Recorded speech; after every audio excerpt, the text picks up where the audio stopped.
into another episode of Cyberly. I'm your host, Blythe Brumley. On the show, we talk about B2B marketing, the attention economy, and how it all ties into the world of logistics. And we got a jam-packed show for you today. So let me give you a little bit of a preview of what you can expect. First up, we've got digital marketing tactics that the top 3PLs in the country are using. Last week, we profiled carriers and their digital marketing tactics. This week, we are doing the same for 3PLs. So other businesses out there, if you're a 3PL and you're not necessarily in the top 50 within the United States, you should be able to replicate some of these best practices that are seen on some of these top brands. Then we're going to be talking to Wasim Munair. He is the CEO of the Munair Group, a leading executive recruiting firm and also sponsor of Cyberly. So he's going to be our first guest on today's show. And then later on, we're going to be talking to Melanie Patterson. She is the founding and managing director of Team Integrity Knowledge Center. And she's going to be talking about the government contracting side of trucking, which I think is super interesting.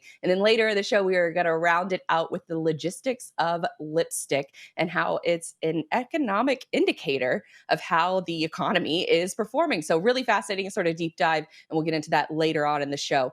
But first, the Munair Group is a leading recruiting firm specializing in the logistics and technology fields. Whether you're looking for a new job in the industry or you're looking to hire top-tier talent, the Munair Group has the network strength to meet your needs. Learn more at munairgroup.com. And like I said, the CEO, Wasim, is going to be joining us here in a few minutes. But that first topic that I want to dive into is how the top brokers in the US are treating digital marketing. Now, last week's list was the top carriers. And so we looked at, sort of the top 500 lists. Now, with this list, the top 3PLs, it's a little bit more challenging to find that information because while, yes, there are plenty of top, 100 lists that are available, carriers are classified by how much equipment that they own and how much equipment that they're running. Meanwhile, 3PLs are really classified by revenue. And then there's no real list that I found. If somebody out there knows of a list that I may have, not found in my Google searches,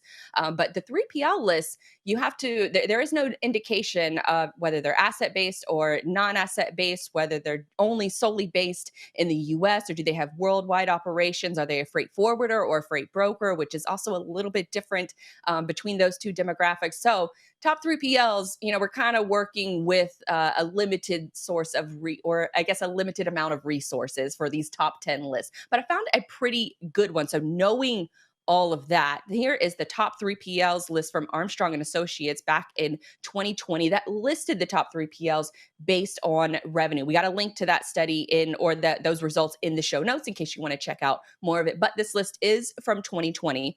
And so some of the people that you will see on this list, like XPO and JB Hunt, we covered them in last week's show on the carrier side of things. So typically on the carrier side of things, especially for these larger companies, they have one main website, which is more geared towards shippers. It's more geared towards investors and just general awareness of the company. Meanwhile, the carrier part of their website is really where we get like sort of the juicy insight of how they're attracting employees, specifically drivers. So that's what's valuable on this list. But some of the best ideas from this list, the Armstrong and Associates list, came from really like the middle of the pack. It's 53 PLs. And so you're going to kind of see a lot of the same things, especially towards the top of that list, where a lot of folks are using their website presence as a general overview of their company. But we still found a lot of really interesting insights. But with all of that said, I am still one person doing this research in addition to managing a full-time job. So if I missed something, I'm sorry, be nice. But you can also submit good marketing examples to me. Just find my contact information, shoot me a DM over, on any of the various social media platforms. You can find all of thoslinked in everythingislogistics.com is really where you can find a lot of those things. So send me those good marketing examples that you see in freight and we'll highlight them on the show. So with all of that said, what you should be using from this information I'm about to give you is to sort of use it as inspirational. Not all of these tactics are going to be right for your business. It's not going to be right from a budget standpoint or just a time capacity standpoint, but you can use it as inspiration. You can use it as building blocks to add on to your digital media presence, your website presence, and connecting all of those dots. So you can, at the end of the day, recruit better employees and also get better customers. So knowing all of that, use this list as some inspiration that you can take into your marketing planning now or in the future. So first few key takeaways.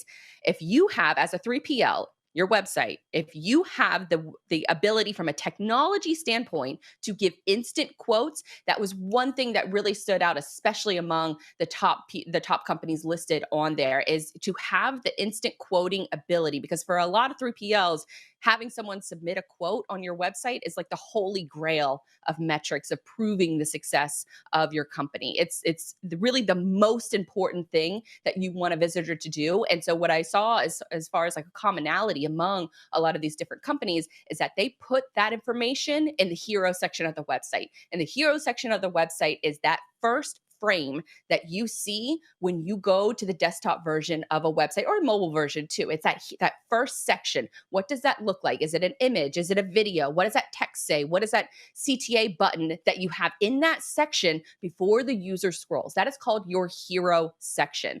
And so for a lot of these examples, I'm going to bring one up first. It's Kuna Nagal is how you pronounce this company name. I'm sorry if I'm mispronouncing it wrong. I'm probably not. Looked for like 6 different YouTube videos to hear someone pronounce the company name so I could try to get it right. So I think that's how you pronounce it. But if you're looking at the screen, you can see in their hero section before you scroll, they have a tab that says, "How can we help you today?" And in the search bar, you can list out all of the different ways. So do you want to submit a request for quote? Do you want to find tracking info? Do you want to search for a blog article? Do you want to search for their social media or their contact information? You can search for it in that search bar. So that they are giving you the ability that if you're not there to submit a quote, because to be honest, it's kind of rare that folks do arrive on your site and complete a form in order to submit a quote. You have to make that aware on other platforms of why that user should submit a quote on your website in order to really reap the benefits of that. So I really love how they took that field and they made it into a place where you can just search for whatever you want, because if you're searching for whatever you want in that little frame, in that little box, it helps the user get to where they want to go much quicker than trying to navigate and trying to find where that information is on the website. It also, from a marketing perspective, gives you a ton of content ideas. Say someone is coming to your website and they're searching for, I don't know, rules and regulations for shipping goods from the US to another country. You could have that information on your site and maybe the person doesn't know where to find it. So they input that information into the search bar to try to find it.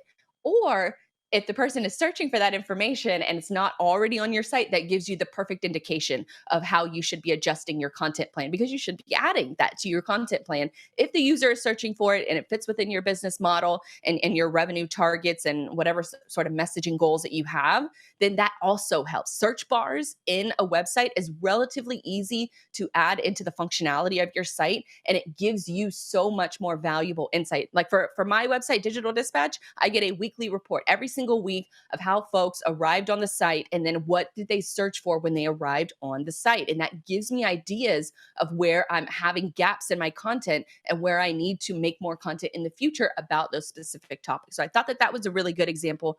Another really good example of instant quoting ability comes from Coyote Logistics.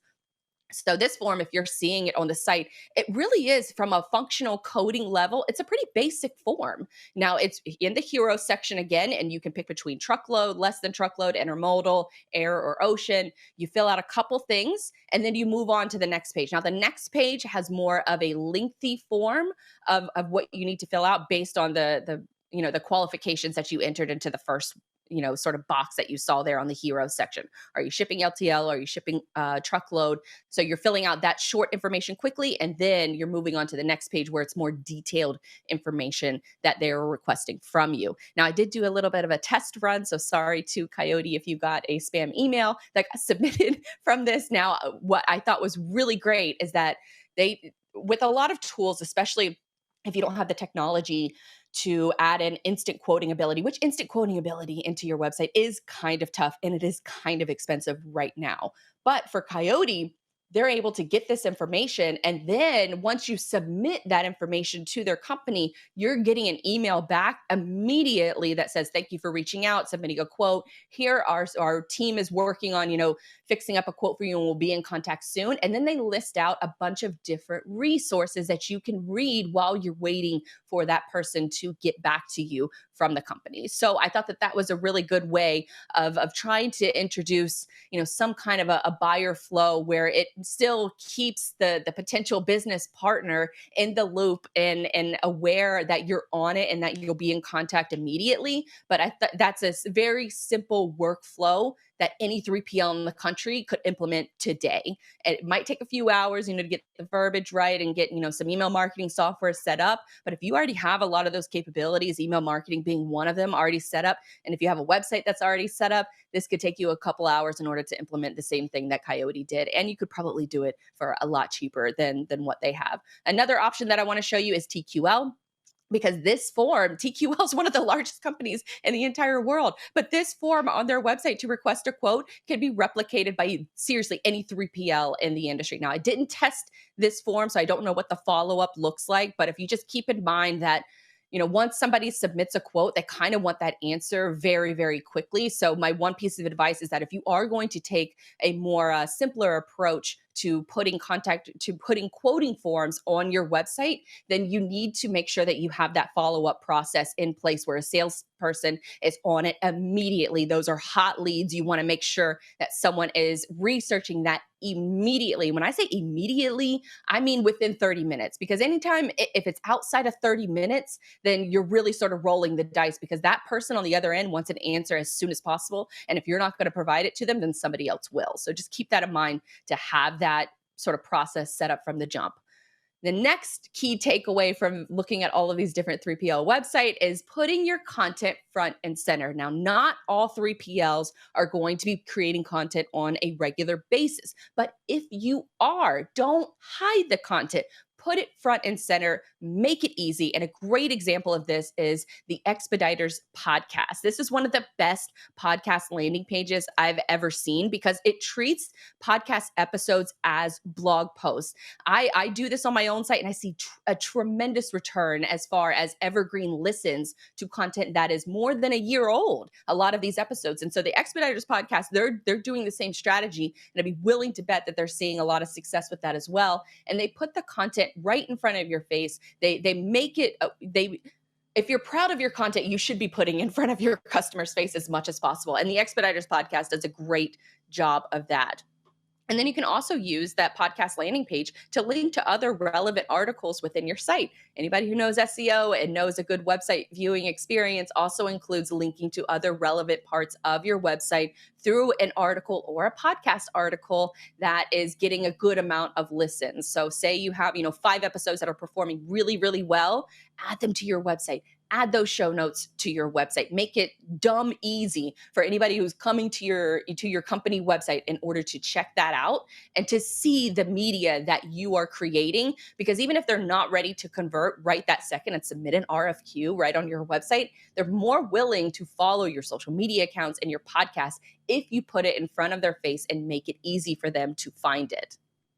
Now, we mentioned last week on how your website can really help in lessening the amount of phone calls that your team receives. And that is sort of the goal, I think, with any website. No matter if you're a carrier, a 3PL, freight tech, put all the information that users are seeking, put it on your website. Don't gatekeep it. Don't require, someone to fill out book a meeting in order to get more into, I guess, the nitty gritty of what the services and the solutions that you provide. You want to make sure that you're putting that information front and center in order to reduce those phone calls. Because guess what? If you reduce phone calls to your team, especially if they're unnecessary phone calls, then you give them more time to do the things that have a greater impact on your bottom line. So this next example that I want to show is Burris Logistics. Burris Logistics has an enormous page of downloadable resources, but what I particularly like the most is that they have sales kits, brochures that they already have, created and designed, which predominantly a lot of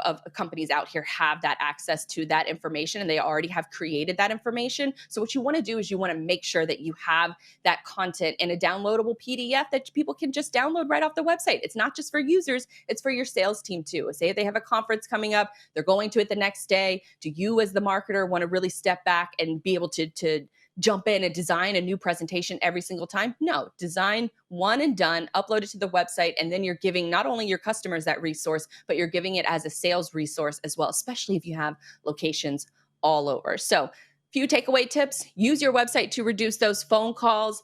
When you are answering the questions with your content, it's better to put your face on camera. I know a lot of people are scared to do that, but put your face on camera and answer some of those questions. That will establish trust and credibility much more so than just, I don't want to say like a talking head or like an illustrated video or one of those kinds. Answer a simple, quick question, 2 to 5 minutes, and you already have your face on camera. So that develops authenticity and trust with the users who are visiting your site. And then the last tip: make your website a one-stop shop, but don't expect it to be like this magical lead fairy. Just because you add an RFQ or sales brochures to your website doesn't mean that people are automatically going to show up to your site unless you give them reason to. So that's where you're setting up your sales process on your site first.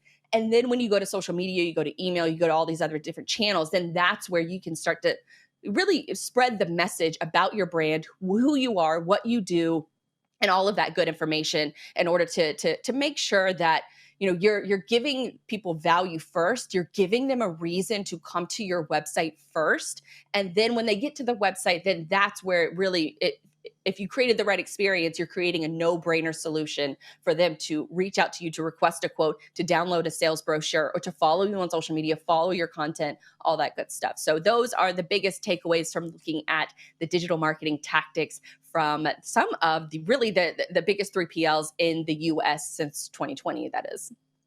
Now let's segue into our first guest. Let's go ahead and bring in Wasim Munanair. And Wasim, welcome into the show. Now, you are a fellow North Florida resident. So we got Jaguars football season coming up. We have hopefully some higher hopes than the previous season. But for folks who don't know about you and your business, can you give us a little bit of breakdown on who Wasim is and the Munanair Group? Yeah, absolutely. Thanks, Blythe, for having me. I really appreciate it. It's a long time coming. Thanks, Freightwaves, also for having us on here as a sponsor. It's super exciting for us. It's also a first for us. And hopefully we can add some value for you. So me, on my background, I'm born and raised in New Jersey, moved down here to Northeast Florida about 6 years ago, thanks to my then girlfriend, now beautiful wife. And we are in Ponte Vedra Beach, right outside of Jacksonville. Been in business for about 6 years, running the Munanair Group. So that's a little bit about my background. So how did you pick, so for your recruiting firm, how did you pick logistics and technology? How did you, I guess, so did you always have an interest in logistics? Sure, yeah. So good segue from my background. So I started out recruiting, working for some of the largest agencies in New York when I was still living in New Jersey. And so I cut my teeth there, and they were strictly technology search firms. So I really started on the technology side. And the only reason I got into logistics was, like a lot of the folks in logistics, wasn't really deliberate, to be honest with you.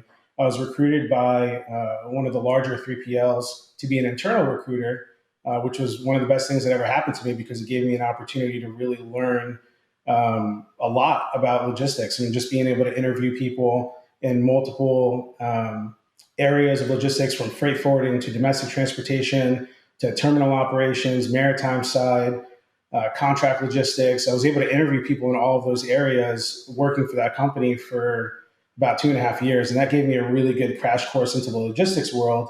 And that was when I had the opportunity to also work as an internal recruiter with a lot of search firms, to realize that there was an opportunity there for sure for me to go out there and do my thing using the headhunting skills that I learned working for other search firms, and couple that with the logistics knowledge that I learned over the last couple of years. And I realized that there was definitely a gap in terms of being able to bridge logistics and technology. And it was also great timing because, as you know, over the last 5, 6, 7 years, there's money flooding into the freight tech space. and there's a demand for folks who really understand both the nuts and bolts and logistics, but also are very tech forward in their thinking, and they're really looking to move the industry forward from a technology standpoint. That's a great breakdown because I just assumed I don't even know what I really assume when it comes to recruiting because the level of experience that I have is sort of working at a 3PL, working at the front desk, and recruiters would come in to sort of cold call, not really cold call, but cold visit, and they would try to get us to use their services. But I imagine that process isn't really effective anymore. This might sound like a dumb question, but how does the recruiting process in the modern day environment, how does that look? How does it look for employees? How does it look for companies? Sort of break that down for us. Sure, absolutely. So, I mean, just to touch on the way we approach our clients, the way that we've been doing it for a long time, to be honest with you, I haven't made a cold call in a lot of years, thankfully, just because the way that we really approach the business is just kind of relationship building. And so I've kind of become a master networker within my own space. It's fun for me, it's passionate for me, it doesn't really feel like work. And that's really the way that we develop that's really our business development strategies is building relationships outside of work that turn into clients. So really haven't made a cold call in a long time. In terms of the experience on the client side, I'll start there. Working with us at least, and I think a lot of search firms that are really highly specialized in a certain industry, we're pretty focused and targeted. So clients will essentially bring to us a very precise need in terms of talent, typically senior individual contributors up to the C-suite. And we'll really spend our time getting to know those clients over time, not just on one position, but for many positions over a period of time. And to really understand that client, where is their business today? Where does their business want to go? And what are the puzzle pieces that are currently missing that need to be put in place in order for that business to get there? And so it's our job to really understand what those puzzle pieces are and then work with them to put together a strategy to go out and find those folks, understand their needs, find that there's a match between the candidate's needs and where that company is trying to go, and help align those two things. And then we work with our client to introduce the organization, not just as a job description, but really dive deeper beyond that, right? What are they getting into? What is their product? Why is it exciting? What are they looking to change within their own industry? And hopefully find that those things align with what the candidate's looking to do with their career. And so that's kind of our approach on the client side. I like that you mentioned it's almost like a puzzle piece that you're putting together for both on the employee side and then also on the client side. So with the last couple of years, I think it goes without saying that maybe those puzzle pieces have been just thrown all around and how you'd find a good fit for each candidate. What are sort of the trends that you've noticed over the last couple of years? Hybrid work models is one that comes to mind. Are there any of those trends that evolved since COVID? And we're still, pretty much in it. I don't know that it's ever going away, but what are those trends that evolved from the initial, sort of COVID and lockdowns that are now here to stay? Sure. Yeah. So we definitely saw kind of an evolution, a story from the very early on where everybody was kind of in shock. They realized they still need to hire people, but we don't know what's going to happen kind of that first month or two. And then, very clearly realized that our industry, thank God, was one of the industries that was kind of a silver lining, right? Because folks were already buying goods online. And I think they said it went from like 17% to 27% of online purchases versus brick and mortar, which was supposed to happen over the next 10 years, but happened over 2 years, which the outcome of that was very clear within our industry in terms of how much we were importing into the United States as a consumer. And so that, thankfully, again, a silver lining affected the demand for hiring. And so we saw companies, most of them in the beginning went work from home 100%, safety is a priority, we need to take care of our people. And then we started to see kind of a phasing out. And we ended up, I think, with a few different buckets. A smaller group, maybe 20% that are 100% back in the office, hands-on, maybe 20% that are, if you want to work from home permanently, work from home permanently. And then that kind of in-between ground where I think the majority of our clients sit are the hybrid, right? Some are coming a couple of days a week, come in 4 days a week, 1 day from home. There's definitely been a variety, and I think the changing in that area has settled. So I think most of our clients, whatever their policy is today, they've decided is their policy moving forward, barring any extreme changes. So what about I guess the current market? Everybody's scared to death that we're, going into an economic downturn, and that, all of the purchasing power and sort of, I guess, job stability is kind of up in the air. Are you seeing that as far as, supply chain is concerned, or is demand sort of higher than ever as far as getting good people into these positions? Sure. So from the client side, it very much depends who their customers are, right? So if you're moving freight for a sector that is a luxury that isn't necessarily a priority for people to be spending money on, maybe you'll see a little bit of an impact. Most folks are moving freight. There are necessities, and so for those folks, it's still booming, right? People are still consuming. I think there's an excess of money still in the economy that's available for people to spend, and they're still spending that money. Folks have developed habits of being able to, easily consume things by pushing a couple buttons on their phone. It used to be just the younger group, and during COVID, the older groups, grandma and grandpa, were kind of forced to learn how to do that, and now they're spoiled with it. So we're still seeing consumers purchase, and as a result, the supply chain is still moving at pretty high volumes, and the demand for talent as a result of that is still pretty high. So I think ultimately it depends who are the customers of our clients. And for now, what we've seen is that the hiring is still equal to or even greater than what it was maybe 6 months ago or 12 months ago. Oh, wow. So it's a good time to be working in the supply chain industry. People always need their stuff moved and shipped. Now, for as far as our pre-show, like sort of research and conversations, you mentioned something that I thought was really interesting, and it's passive candidates. Can you break down Sure. what a passive candidate is? 'Cause I kind of have an idea, but I would like for you to break it down and how that applies to your business. Sure. So at the most basic level, there's ultimately passive candidates and there are active candidates. Active candidates are exactly what it sounds like. Folks that are actively seeking out a new job. Doesn't necessarily mean they're unemployed. They could be employed currently and still actively looking for something. Passive candidates are just the opposite, which is probably, I would say, 95% of the candidates that we place are passive candidates. They're pretty excited about where they are. They're relatively happy where they are in their current job and their current company. They're doing quite well. But for some reason, something that we brought to the table to their attention is really intriguing. And for each person, that might be different. It might be about compensation. It might be about leadership. It might be about culture. It might be about benefits. Work from home policy has climbed to the top of that list. So for everybody, it's different. But typically, a passive candidate is somebody who their ears are kind of open if you bring something exciting to their attention. But for the most part, they're passively keeping their eyes open. I like that. That's interesting because I would imagine that I've always heard the phrase that or it's more beneficial to look for a job while you have a job instead of the other way around when you actually really need a job. Because I feel like, maybe most people would just settle for a job that they don't like. But if maybe as a passive candidate, that could be a solution to find really that dream position that you've wanted for, maybe your entire life. Sure, and then there's definitely truth to that, right? And I think it also makes it more challenging for us to service our customers with passive candidates. The reality is, we're getting paid to go find the top candidates that are out there. Our clients don't need to pay us to find folks that are looking for work most of the time. And so the folks that are the top candidates are also typically the folks that are being held onto the most tightly by their current employers. So we really have to dig deep into what their needs are, what they get excited about, where they want to go with their career, and then align that hopefully with where our clients are going long term. That's really insightful. So, okay, well, it seems so.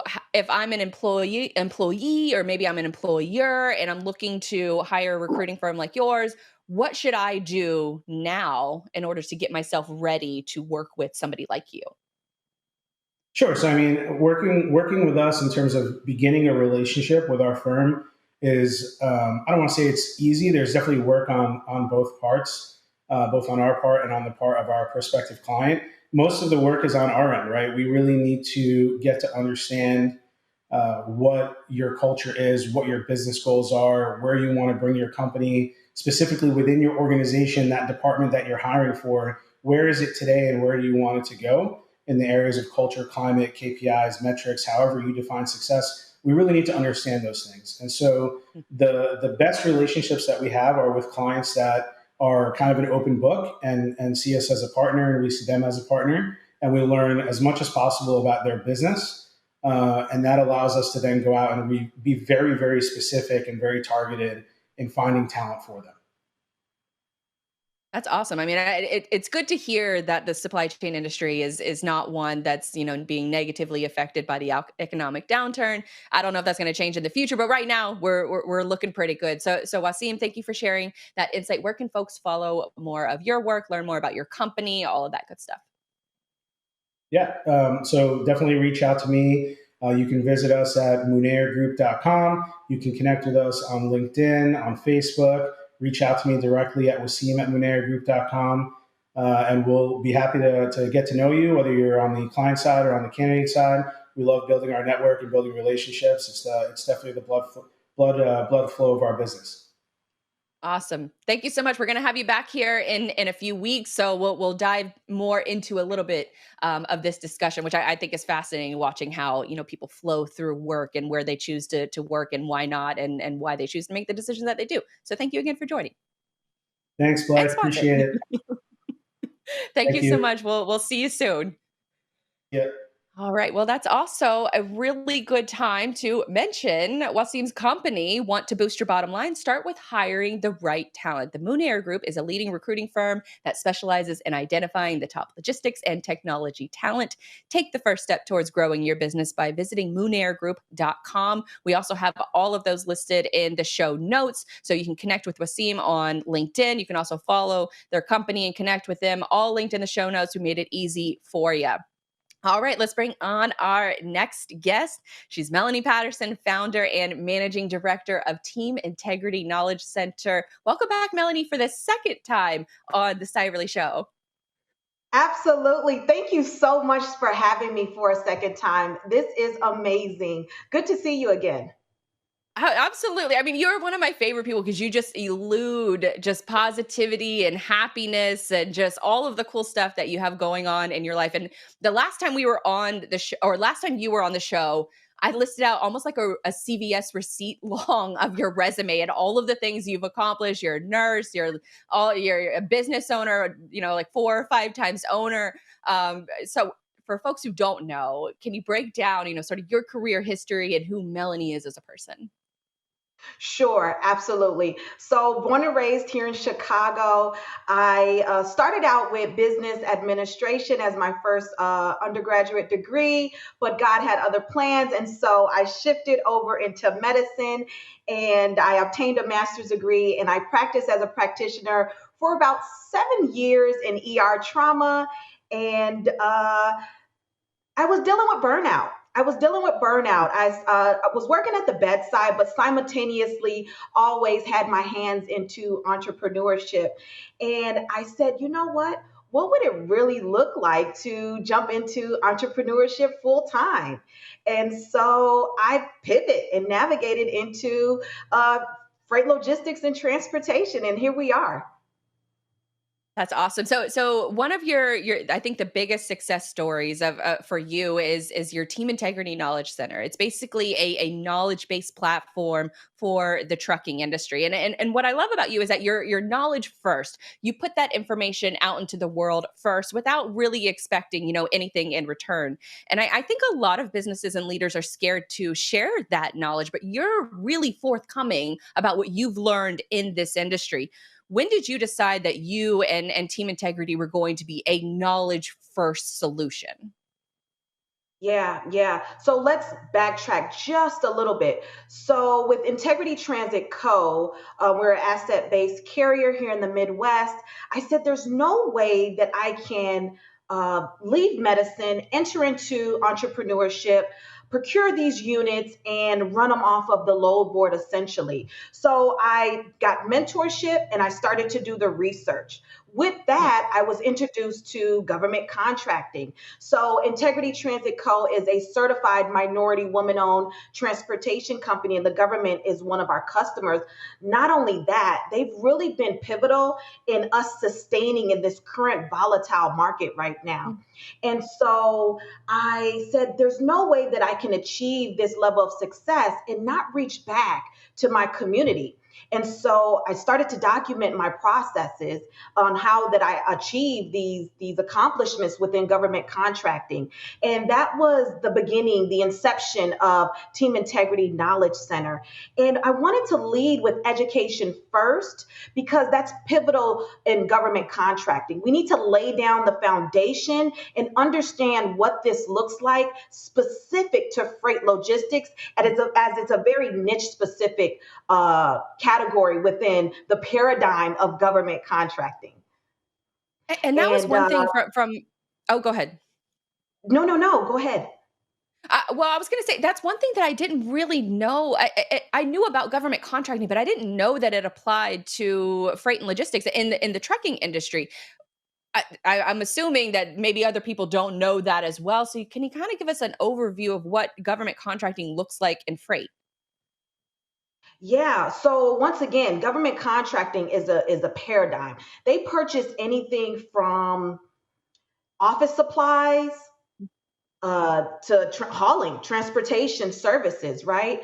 And so it's very niche specific within freight logistics. And so what does that look like, right? So we have different department agencies that purchases transportation, hauling, courier, warehousing, logistics, dispatching services, brokerage services within the global supply chain. And so we have some government agencies such as like the Department of Defense, Department of Agriculture, which are one of our top customers. And they are basically the world's top purchaser. So, how can we not combine global supply chain and that whole ecosystem with the world's largest purchaser? And so, here we Mm. have freight logistics within government contracting. Now, this might sound like a dumb question, but how is I guess contracting with the government? How is that different than just quote unquote regular freight shipments? Is there any difference, or is just the government just a really big customer? Yeah, it's quite different. Just what you alluded to, it's the government, and so they are the world's largest customer. They have funding available to them than more than just a private entity. And then the process and procedure of answering RFPs are similar but very different within the government contracting realm. And so the government provides you with a great deal of stability. So let's talk about government contracting. So on average, the government spends about $500 billion in procuring of products and services. Oh In wow. 2021, due to COVID-19, they spent almost $7 trillion, right? So this is very different from a private entity who's offering contracted work. And so, yeah, that's going to look really, really different for you as a carrier doing business with the government. So do you? I guess you almost have to make sure that you are, dotting the i's and crossing the t's in order to do business with the government. But it sounds like it's very lucrative and a missed opportunity maybe for a lot of companies out there. What should I guess maybe is it newer companies that are hitting the market? Maybe is it smaller carriers? Who is doing the most business with the government? If you know. Yeah, definitely. So, of course, a large component of our mega carriers are the ones who's absorbing these larger $20 million contracts. Hmm. But I don't want that to deter any of our smaller fleet owners, such as myself, right? And according to the government, when we say small business, that's 30 million or less, Wow. 250 employees or less. And so for me, that's not that small, right? Right. And so, yeah, right. And 23% of federal funding is mandated to be spent with small business owners. And so, yeah, a lot of these larger mega carriers are getting these grand contracts. But I ask of you, what's wrong with the low hanging fruit on the state and local level as well? Also, another thing that we need to entertain is subcontracting opportunities. We don't always have to lead as a prime within government contract. Subcontracting is also a very rewarding opportunity. And then, such as myself, let me speak from a place of example. I am a small business owner, but the last contract that we were just awarded on the state level was a seven-figure contract, 2.5 million to be exact. Wow. And so that's not that small if you're looking at it from a solopreneur, a small business owner perspective. That's really going to give you a great foundation to build off of in a very, very temperature sensitive market right now. As we know, there's a ton of talk of us possibly entering into a recession. If not, we are already in one. And so the government provides you with that stability as a Mm. small business owner. Once again, as I just spoke to, during the pandemic, they spent historical numbers, and small business owners were able to benefit from that. The government doesn't really suffer from a pandemic, a recession, or bankruptcy, for Yeah. that matter. That's fascinating. I wouldn't have even thought that, the idea that a small business is making, less than 100 employees or whatever the number that you just said, less than 30 million in revenue, that's considered a small business to the government is fascinating. So if I'm a fleet owner and I want to get started with learning how to do government contracting, connecting it back to team integrity, what kind of information are you giving to folks to I guess close that educational gap if they want to do business with the government?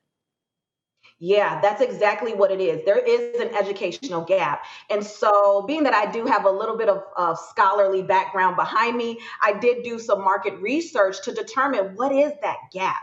And so, Mm. with that, we developed Trucking Meets GovCon mentorship.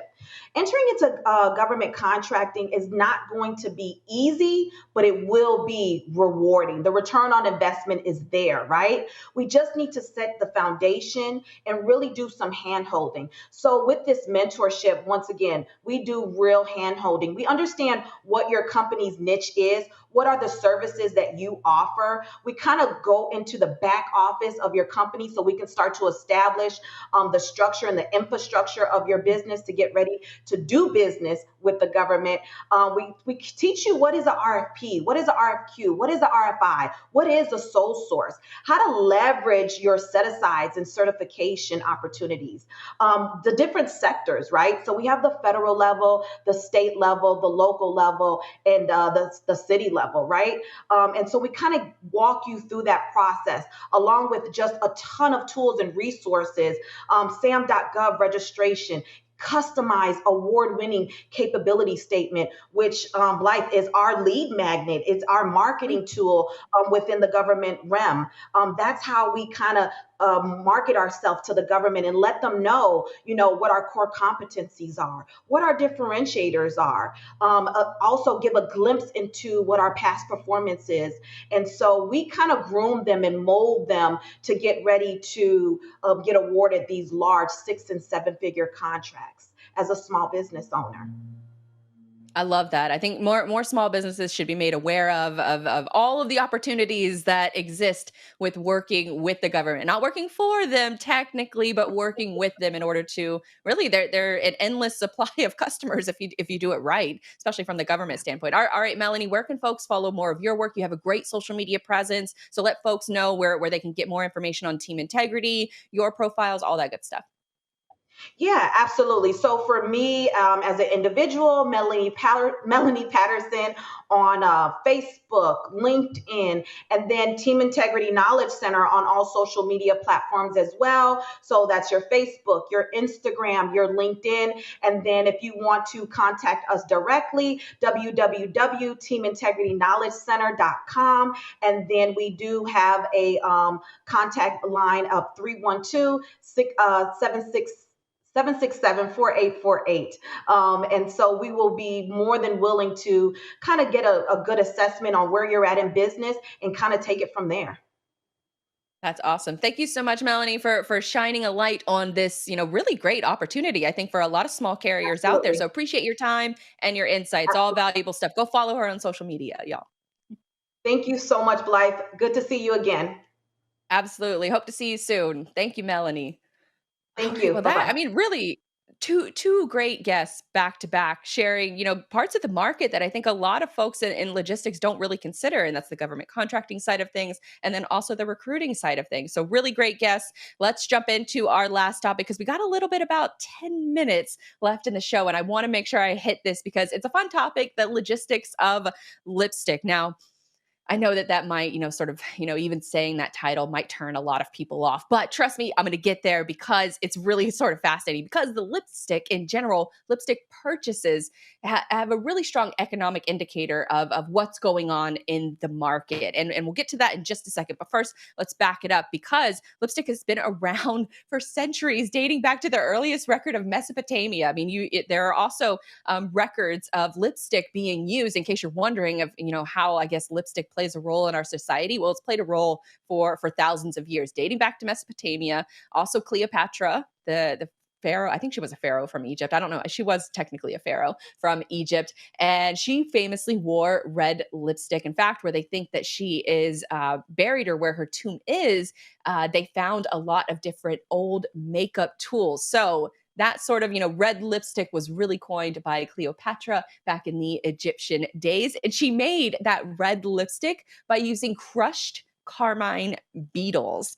And speaking of which, you might have seen this video making the rounds and going viral over the last couple of weeks. It really was a man sort of just taking cactus leaves, I guess that's technically what you could call it, cacti leaves, and hanging them up on a piece of string and then collecting the dead bugs that are on the leaf itself. If you're watching the screen, you can kind of get a glimpse of what this looks like. But it's sort of a wild statement because it's exactly how red lipstick is made. If you're listening and not watching, I'm going to read the description from the account called Science Girl. She said that these little bugs are called a scale insect, and it's a type of immobile parasite living on moisture and the nutrients of cacti. It almost looks like mold that's growing on the cactus leaf itself.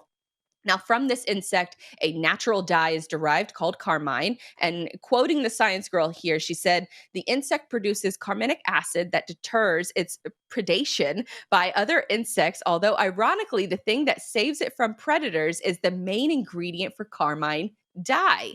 Now, this dye is used commonly in, different foods and also lipstick. So, if you are, depending on how strict of a vegan that you are, you might want to know that the red lipstick that you're wearing is made from, carmine dye, of how it is used to make lipsticks and then also red dyes in food. So after it's manufactured, you just sort of watch that process sort of take place where they take the beetles and they smash them and then this red dye comes up. They make sort of a powder from it. And so then they take that powder and they mix it with a waxy compound. And so they mix that all together, sort of boil it all together, and then they pour that liquid into different sort of lipstick shaped tubes. And so that's how lipstick is made. Now, after lipstick has been made, next comes sort of the manufacturing, or not really the manufacturing because we just talked about that, but the next step is the logistics side of the world. Because since COVID, lipstick has seen a lot of ups and downs. And to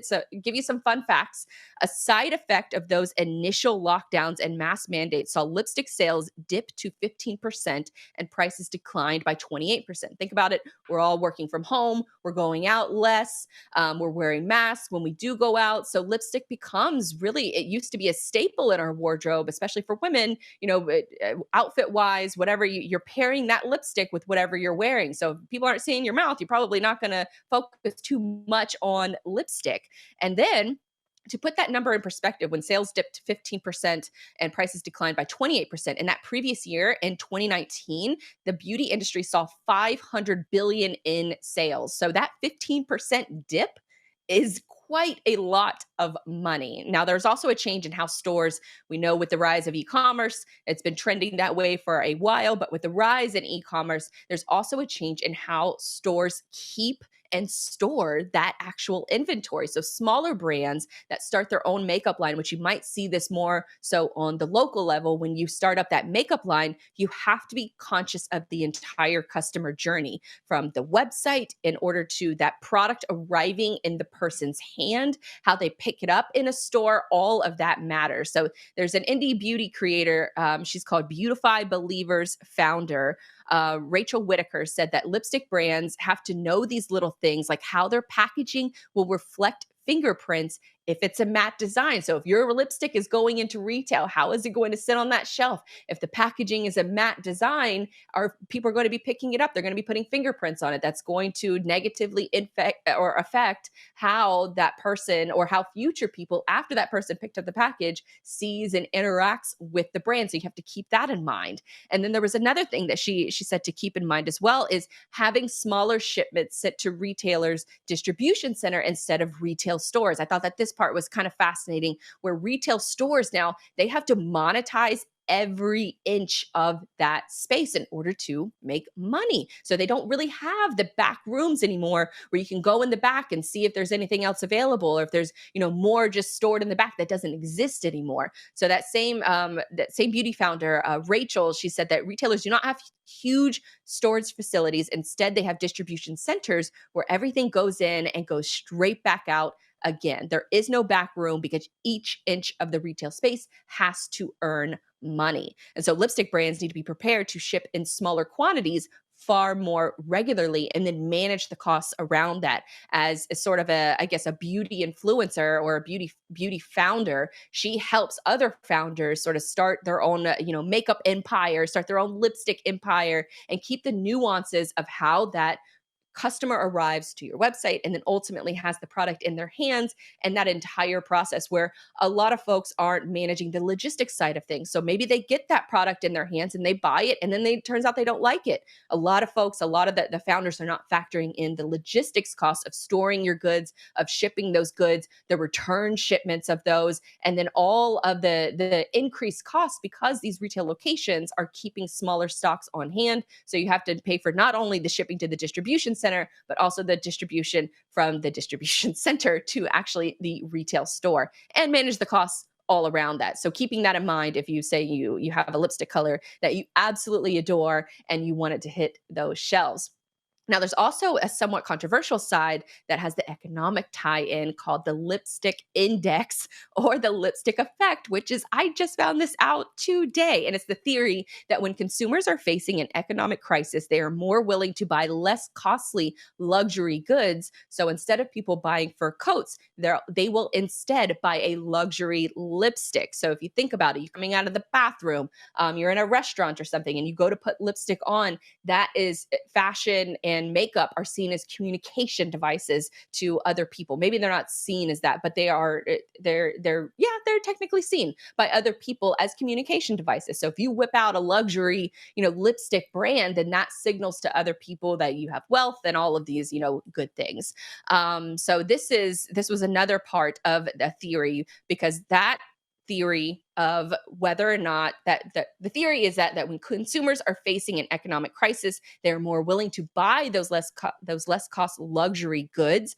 But that's kind of anecdotal, and it's kind of controversial in that respect, because in a recent study by university researchers, the effect is attributed to evolutionary psychology. This lipstick effect is driven by a woman's desire to attract males with resources and depends on the perceived mate attraction function served by these products. So in addition to showing how and why economic recessions influence women's desire for beauty products, this research also provided novel insights into women's mating, psychology, consumer behavior, and the relationship between the two. Said although the lipstick effect had garnered some anecdotal lore, the present research suggests that women's spending on beauty products may be the third indicator of economic recessions, an indicator that may be rooted in our ancestral psychology, which is fascinating, all in the same jump. So we're talking about a product that's been around for thousands of years. It's made from bugs, and then now it's an economic indicator. So you're probably knowing all of that. You're probably wondering, well, how are lipstick sales doing? Because if lipstick sales have increased, then we might be in some trouble. And new data from the global market tracking firm from NPD Group finds that sales of lipstick and other lip makeup grew 48% in the first quarter of this year over the previous year. So it's more than twice as fast as any other products in the beauty category. So if you have your money on an upcoming recession, maybe we're already in it, we probably are, but the lipstick sales from the first quarter of this year maybe predicted that long before, there were other indicators. So the lipstick effect, the lipstick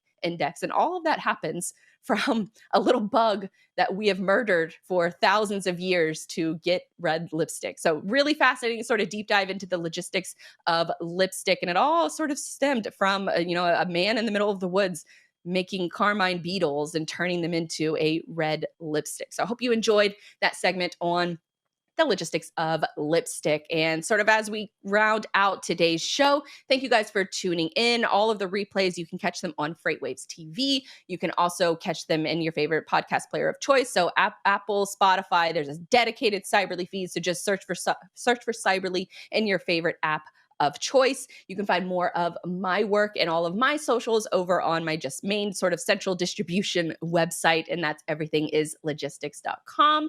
We will be back next week, 2 p.m. Eastern Standard Time, right here live on FreightWaves TV. But until then, I will see you all real soon.